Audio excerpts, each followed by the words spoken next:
السلام عليكم ورحمة الله وبركاته، مشتركي لي على قناة اليوتيوب وأصدقائي على الجروب.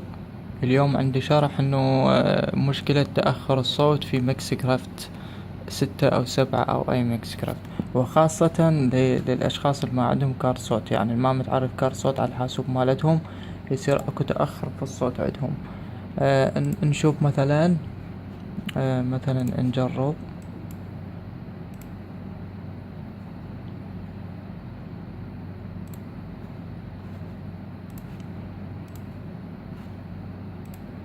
مثلا شوف، راح اضغط على على الكيبورد بعد شوية اللي يطلع الصوت. ضغطت، شوف، ضغطت.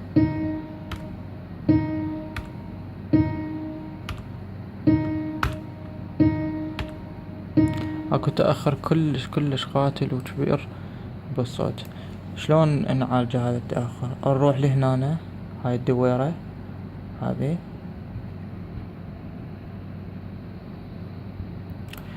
نضغط عليها، تطلع لنا هذه الشاشة.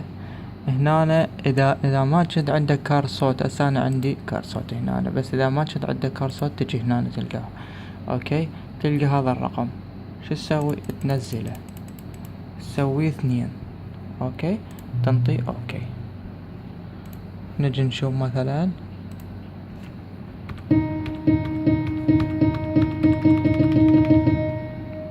صار الصوت مضبوط وياها يعني.